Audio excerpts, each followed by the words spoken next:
como he dicho hoy, un programa dedicado bastante a la economía y para economista en Italia diríamos de grito, es decir, de entidad.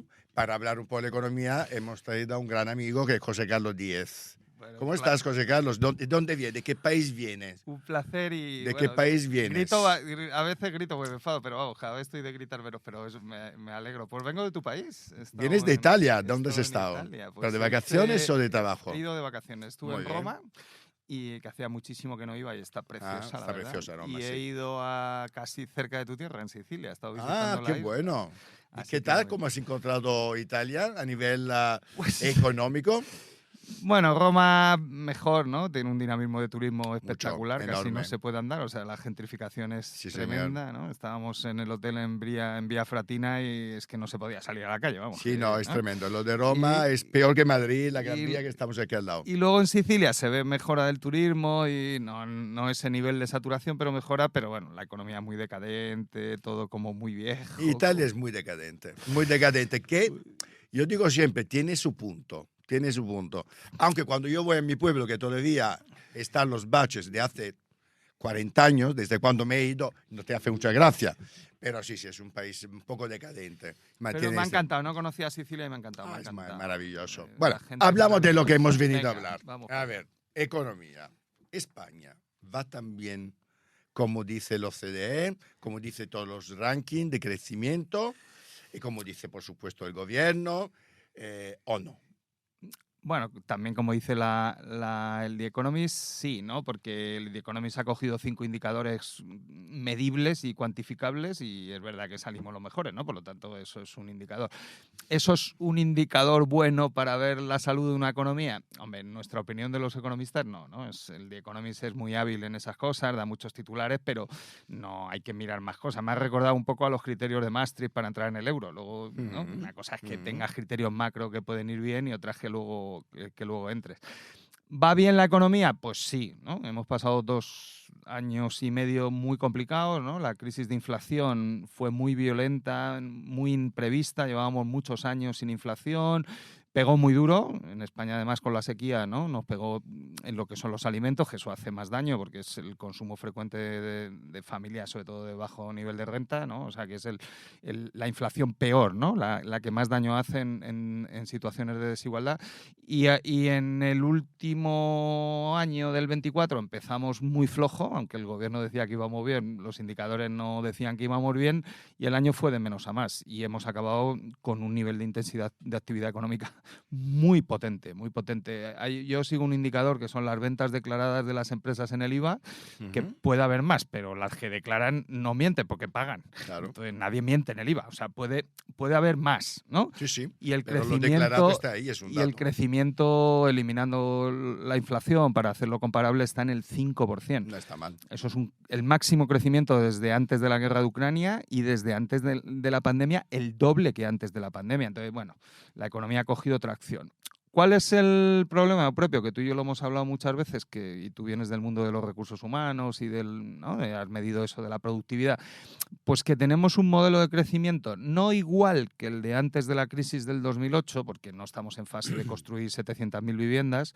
Sí hay burbuja inmobiliaria ya, o sea, hay un problema de precios de vivienda. Bueno, esto no es sostenible, ¿no? Porque la gente no los puede pagar, básicamente. O sea, no hay un problema de boom de construcción, pero sí de precios, ¿no? Que eran dos cosas entre el 2000 y el 2007, ¿no? Sí, pero al mismo tenemos de Pero precios, ahora no de tenemos construcción. ese problema de parón de la construcción que te genere 1,5 millones, 2 millones de parados, ¿no? Que es lo que pasó en 2008. Yo creo que ese problema no.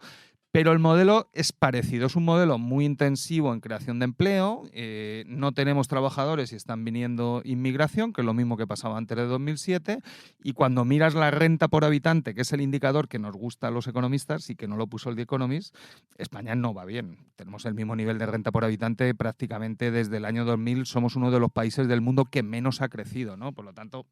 Y en ese sentido quiere decir que somos más pobres, visto que en cambio la inflación sí que ha subido a lo largo de de estos años. Claro, ves regiones muy dinámicas, ¿no? Cuando miras los datos de empleo, pues el empleo se concentra en muy pocas ciudades. Madrid explica un 25% y entre Madrid y Barcelona prácticamente el 40%. Pero luego tienes toda la costa mediterránea con el turismo y las islas, Baleares y Canarias, que crean mucho empleo.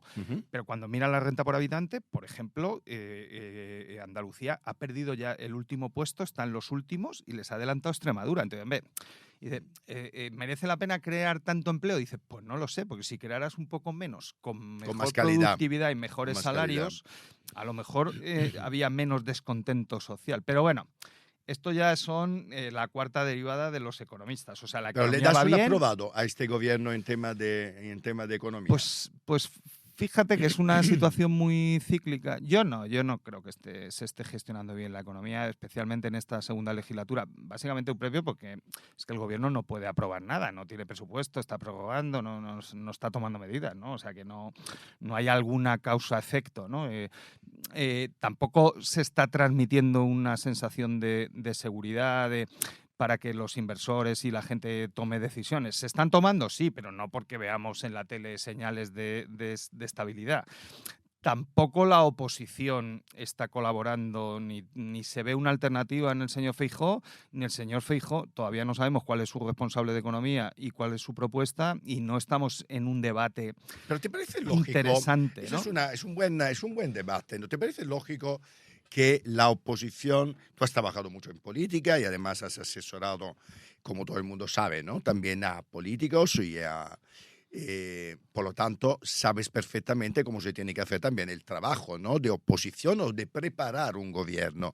¿Te parece lógico que se ha concentrado la oposición en la judicialización que tenemos en marcha en este momento por diferentes casos de corrupción o supuesta corrupción y que en cambio no se utilice por parte justamente del señor Feijóo, de sus asesores, la base económica de lo que harían en el caso de llegar al gobierno? Porque no conocemos las propuestas del Partido Popular de un posible supuesto gobierno de centro-derecha, ¿no?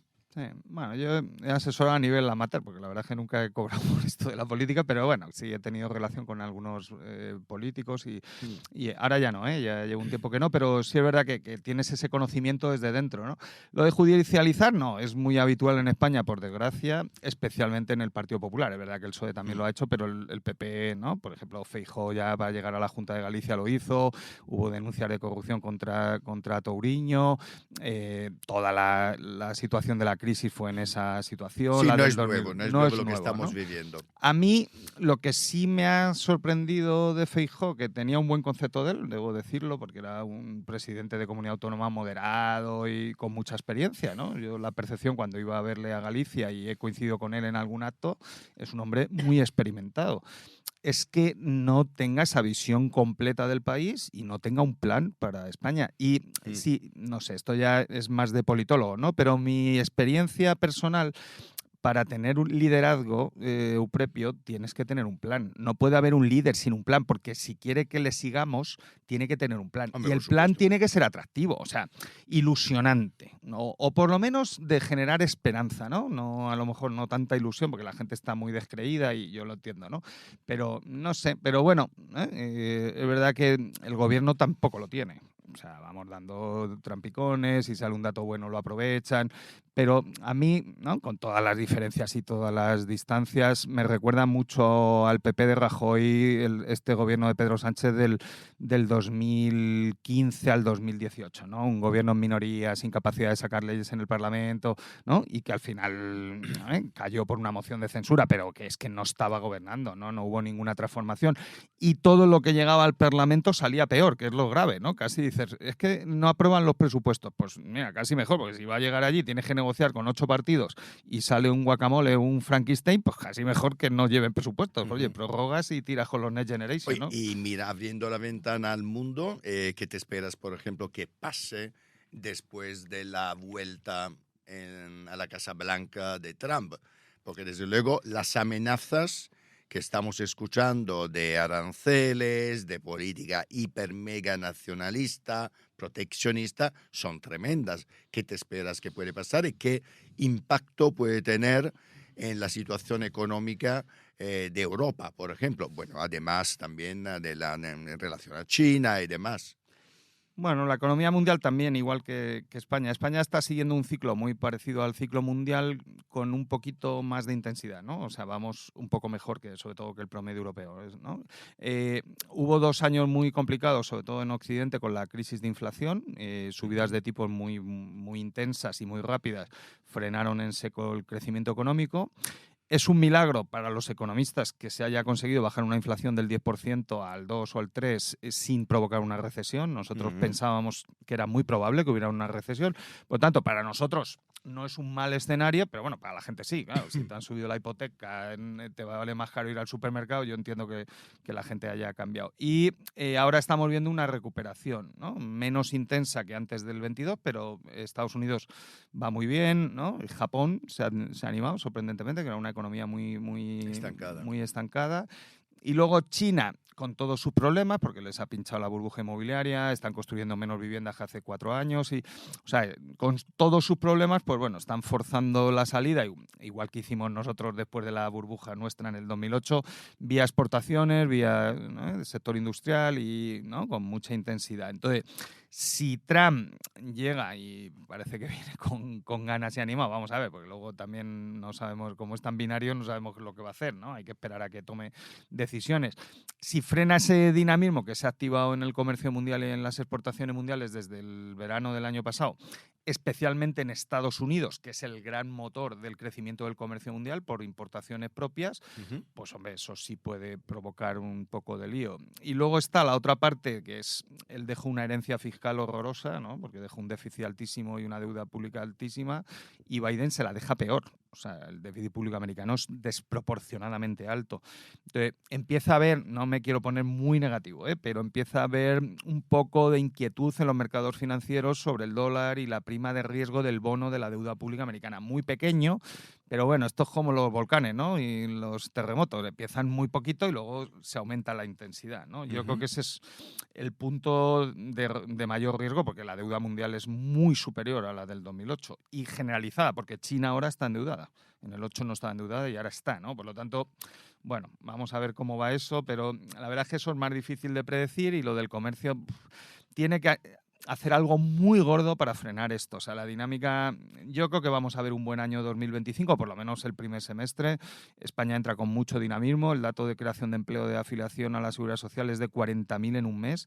Eso es 500.000 en un año. No está mal. Eso es lo mismo que el 2024. Oye, Entonces, es un buen dato. Y mirando a Europa, o centrándonos en Europa, ¿cómo estás viviendo la crisis tremenda y recesión que ya casi dura desde hace 2 años en Alemania, a las puertas además de unas elecciones generales donde parece que la extrema derecha puede arrasar?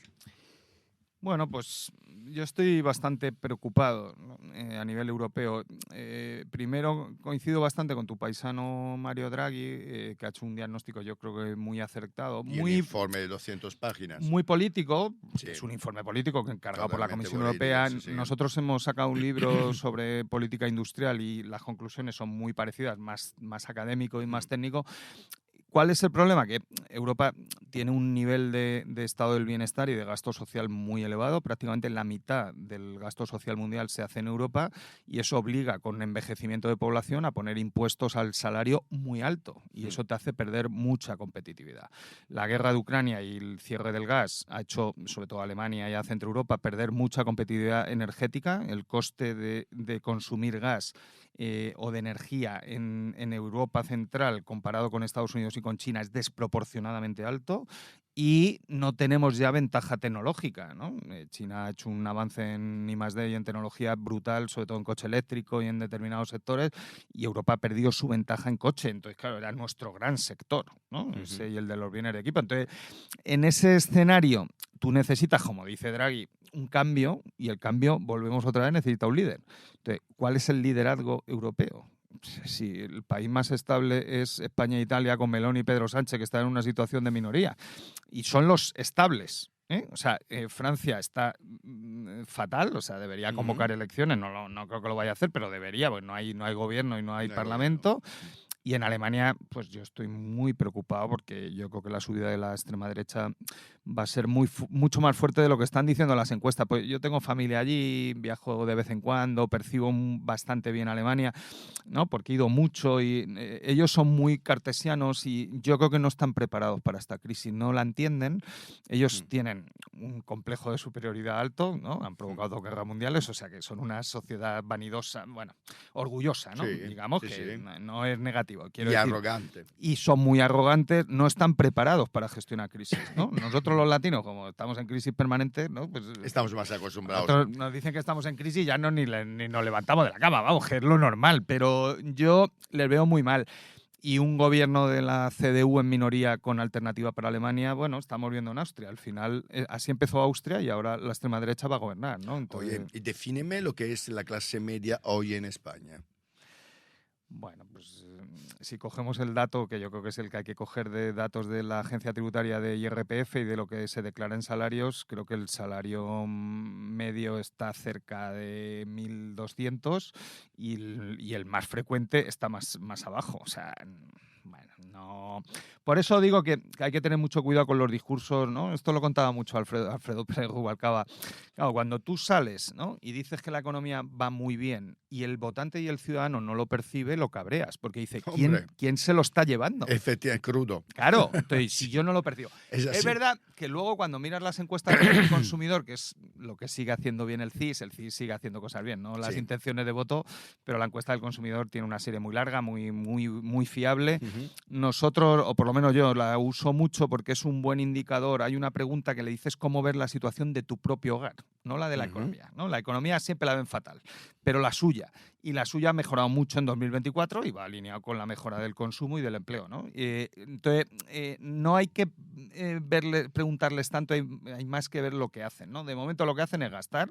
Las navidades se lo han gastado todo, no sé ahora en enero si hay dinero, pero vamos, que no se podía salir a ningún lado, era todo desproporcionado, ¿no? O sea, yo viajo bastante por toda España, no solo Madrid, que Madrid ya está fuera de proporción, ¿no? Descontrolado de todo. completamente. O sea, ¿no? Como decía, creo que era Cicerón, ¿no? Creo que decía, nada en exceso. Bueno, pues no veía Madrid. Porque, o sea, en Madrid todo es exceso, ¿no? O sea, no hay nada normal, todo es desproporcionado. Sí, pero yo viajo mucho por toda España y he visto una alegría de la gente después del verano bastante potente, ¿no? Entonces, ¿eso va a durar? Sí, porque eso lleva mucha inercia. ¿Se lo puede cargar Donald Trump? Pues hombre, yo creo que en lo del comercio tarda más. Si provoca una crisis financiera y hay tensión en la deuda pública americana, que es la gran deuda pública, y eso se contagia, nosotros ahí sí somos muy vulnerables, ¿no? Si el gobierno no puede emitir deuda pública y empieza a subir la prima de riesgo, pues ahí sí empieza el lío, ¿no? Pero de momento la verdad es que eso no se ve nada. De hecho, en 2024, con todo el lío político que ha habido y sin presupuesto, ha bajado la prima de riesgo. O sea que yo parece que no es muy sensible la prima de riesgo a nos conocimos, incertidumbre. yo asesoraba a inversores internacionales. Yo estaba en Intermoney, el gran broker de la deuda pública española, y yo de otras cosas no, pero de eso sé. O sea, yo he visto a muchos grandes inversores y de mercados percibo bien el miedo, ¿no? De momento no se les ve ningún tipo de miedo. Ninguno. O sea, puede que pregunten. Y luego yo tengo esto ya es muy subjetivo, pero bueno, como estamos aquí entre amigos y relajados, ¿no? Yo sigo teniendo buena relación con algunos grandes inversores y siguen confiando en mí, no sé por qué, pero ¿no? Y cuando no lo ven claro, me preguntan. Llevan muchos meses sin preguntarme por España. Eso que están tranquilos. Pero muchos meses, o sea, no pues es... Está fantástico. Oye, pero yo quiero que hagas entrevista con algunas recomendaciones tuyas a todos los ciudadanos españoles, a los medios, no los grandes inversores que te contratan y te pagan, a los pequeños. ¿Qué tiene que hacer, por ejemplo, un español que tiene un dinerillo ahorrado para sacarle partido a ese dinerillo ahorrado? ¿Dónde merece la pena ahora mismo invertir los pocos ahorros que tenemos? Sigue habiendo... Yo tengo, digo lo que hago yo, así es más fácil, ¿no? Yo tengo mi dinero... Ya, pero tú tienes más pasta a lo mejor que la media de los españoles. No, pero bueno, no hago gestión activa, o sea, yo dejo el dinero y no estoy ahí mirándolo pues, por ejemplo, tengo el dinero en vez de en depósitos que están pagando poco, en fondos monetarios en el mismo banco, que me cobran una comisión, pero yo creo que estará ahora en torno al 2% de rentabilidad del fondo monetario. Es decir, moverlo un poquito. Bueno, invierte detrás del tesoro. Ya. O sea, van comprando Que lo letras más del seguro Tesoro, siempre. básicamente, ¿no? Sí. Los fondos monetarios invierten en letras del Tesoro, la mayoría españolas. Mm. Y yo he llegado a tener un 4% de rentabilidad en el año 23 No en está eso, mal, ¿no? Ahora no está ha mal. bajado al 2 porque el BCE ha bajado los tipos, pero Mm. bueno, sigue estando. Y luego, pues tienes que ir a... Es verdad que es un mercado más complicado y no hay buenos fondos en España. El mercado de bonos corporativo en España, que es una pena, hay muy buenas empresas que han emitido bonos y hay muy poca gente que los quiera comprar. Entonces están pagando tipo pues, empresas que no van a impagar los bonos, que les va bien, que el negocio les va bien, pues están pagando todavía el 6 o el 7% de rentabilidad por ese bono, ¿no? Y las nuevas emisiones están por encima del 5. Yo creo que ese es un mercado, pero es más profesional, no es tan fácil para un minorista. Y luego, pues algo en bolsa, ¿no? Yo, no sé, digo la empresa, ¿no? Yo tengo una que me va muy bien. Que Hombre, claro, puedes decirlo. Bueno, pues es Iberdrola, porque es una de las grandes compañías españolas. Ya le pedimos Luego la le pides publicidad, claro. ¿no? Siempre va bien en precio, no es una acción de poco riesgo y paga un 7% de dividendo al año. No está mal, no está claro, nada mal. tienes un bono Claro. y sube de precio, porque yo creo que he comprado acciones de Iberdrola por debajo de 9 euros y está a 12, ¿sabes? O sea, que tiene rentabilidad en el precio y encima cada año, si no va bien el precio, te da un 7% de rentabilidad en dividendo. Entonces, No está mal. No es está mal. difícil, ya no hay nada igual en el IBEX 35, porque Inditex no paga tanto dividendo y es la única empresa que va bien también, ¿no? Entonces las otras empresas pagan mucho dividendo, pero luego pierdes por el lado de las acciones. Entonces, hombre, hay que... Pero bueno, esa es mi cartera. Muy bien. Un poco cutre, ¿eh? Me parece estupendo. Ya no asesoro, ya no asesoro. Tanto dinero, esto, tanto no... dinero. Oye, José Carlos, tu cámara, minuto de oro y di lo que te apetezca a la gente que te sigue. Hombre, yo estaría un poco relajado y hay un cambio muy, muy intenso que es hay poca gente para trabajar. Yo salí al mercado con el baby boom y éramos muchos y ahora sale la nueva generación Z y son muy pocos. Yo aconsejaría a la gente que busque un sitio bueno y si no le pagan bien y no está contento, que busque un sitio donde le puedan pagar. Ahora es posible y eso va a ser bueno. Eso va a subir la productividad, las empresas van a tener que ser más eficientes y van a gestionar mejor el recurso humano. Eso es una opción. Y luego España tiene una grandísima oportunidad con esta crisis energética que se llama el sol y el viento, ¿no? Si hacemos una pequeña regulación no compleja para instalar baterías y complementar a la eólica y a la solar y hacemos el tema de la conexión de las redes, ¿no? Quitamos burocracia, España puede ser la gran potencia de desarrollo industrial de Europa de los próximos 5 años. ¿Lo vamos a aprovechar?